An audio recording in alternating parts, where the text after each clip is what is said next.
this project. Okay, first I'm going to create a file inside here, so not in that folder, right over here. Okay, just it's going to be, I'm going to name this search underscore keyword dot py. Okay, hit the enter and then start creating this. So the first thing we need is the OS library. The second one is the sub process. Okay, perfect. Now we have this to library. I'm going to create a function for this. Okay, so search underscore keyword. That would be nice, I think.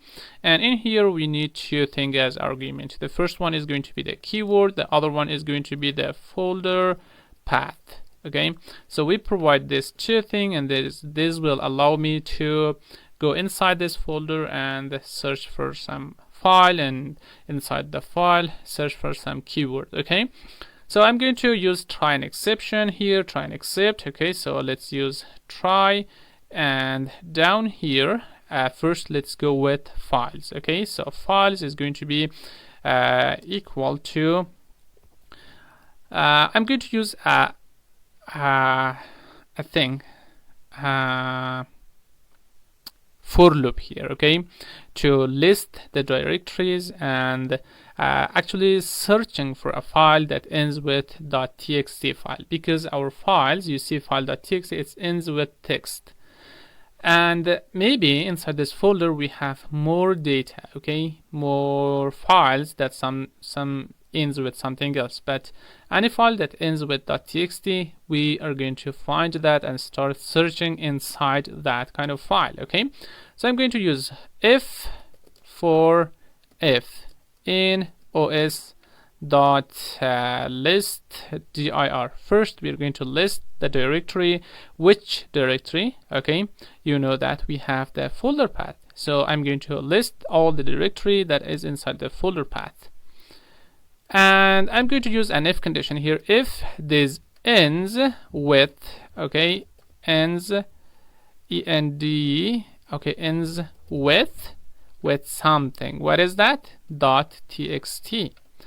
If this if, okay, that we have here ends with this, then we're going to handle that here. So if not files, that means maybe the file does not exist. Okay, if the file doesn't exist, then we can say that no text files found in the specified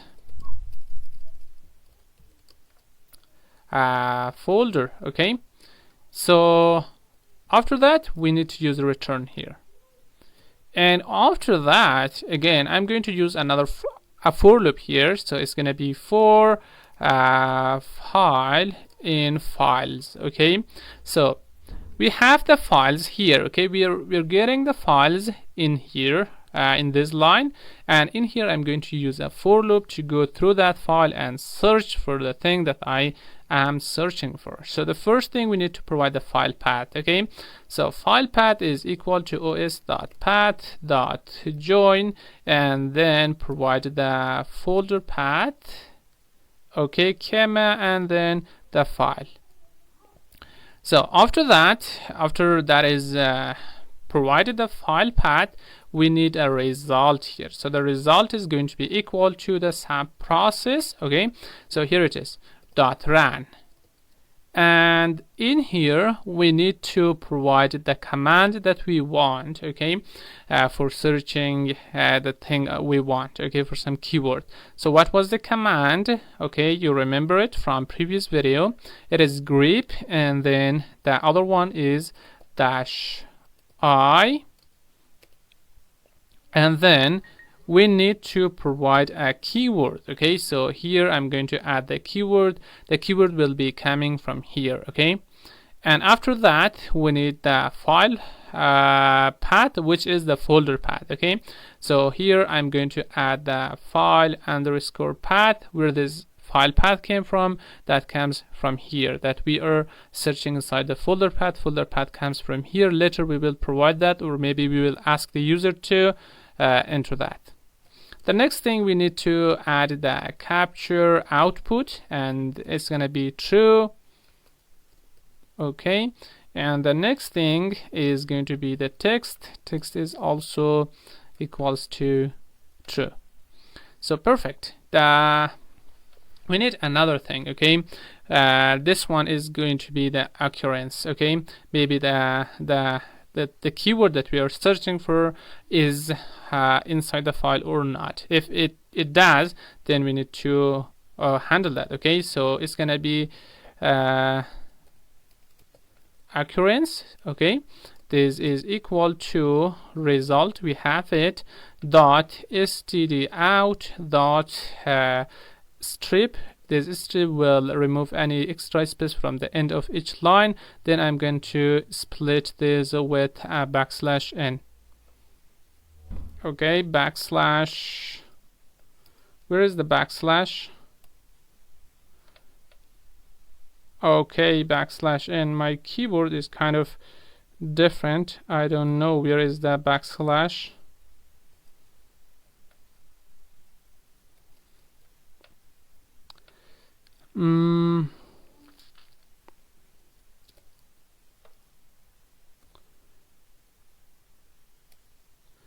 Okay, we have to add a backslash here to go to a new line. Okay, my keyboard, I think it doesn't have a backslash. It has, but when I hit that, it is giving me that.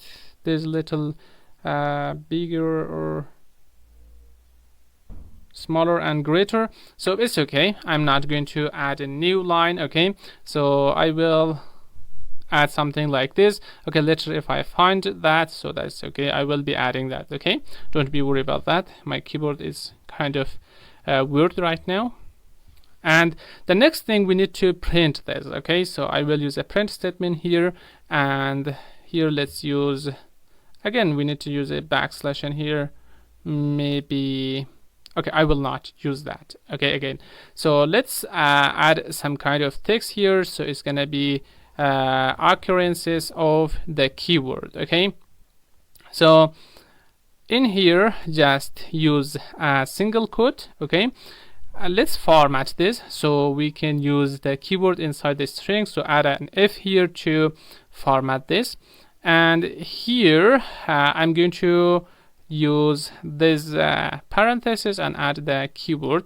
Right now I'm able to use the variable inside the string. Okay, like this, and it is in occurrence of the keyword, for example, communicate in the file. Okay, so what is the file? The file must be right over here. Okay, so the file, we can add just the file like this.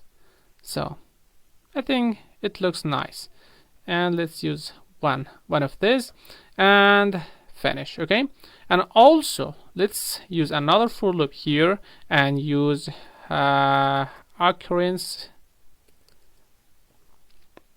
Okay, in occurrences. So we need to fix this, and I'm going to add an s here. Okay, to use a for loop to go inside it. Okay, and let's go and print this. Okay, so I'm going to print this. It's again gonna be something like this, and right over here I am adding the occurrence, and it will give me the keyword that found inside this kind of this file. Okay, and this is about the try part. Also we need to go with exception. Okay, so in here let's say that except maybe the file not found. Okay, file not found error.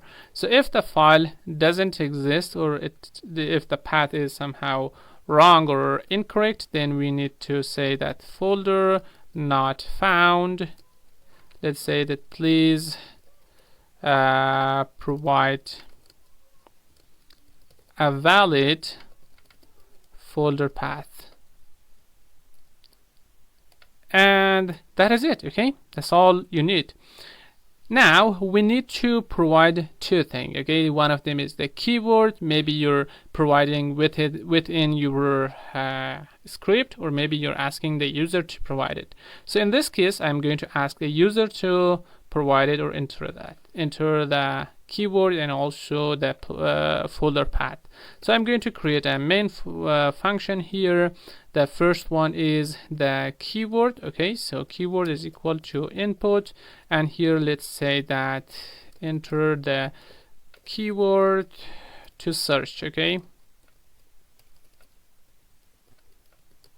so, and also we need one more thing, which is going to be the folder path. Folder path is equal to input, and here let's say enter the folder path to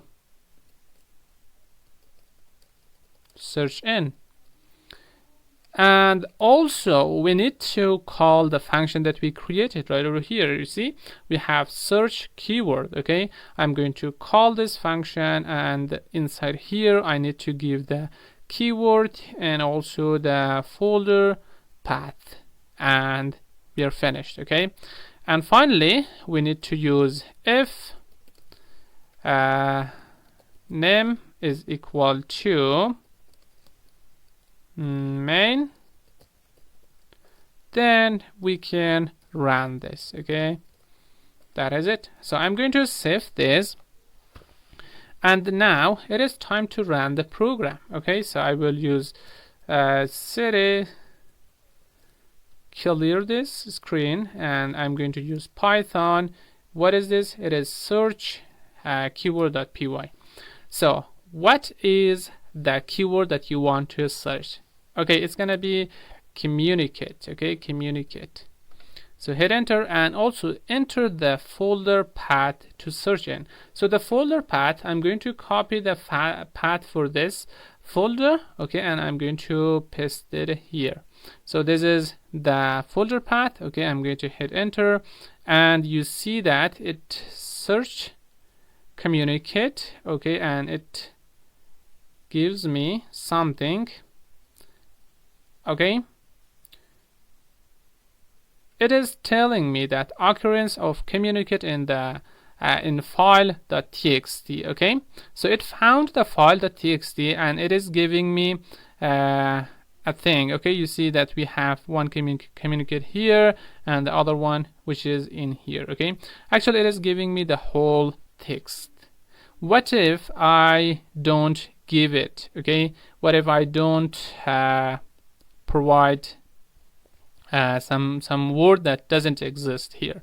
So let's go and search it, for example, for Nematilla, and hit enter, and also paste this one. Okay, and hit enter.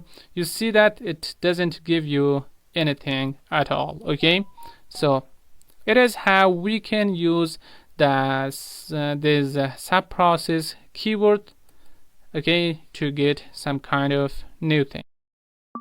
Okay, I had some kind of error here, but that's gonna be okay. And because I don't use \n, so we don't have a very nice and beautiful output here. But that's okay. You learn how to use subprocess within a project, within a real world scenario. Okay, still we don't have this. Okay, we didn't highlighted this. Okay, but it's gonna be okay.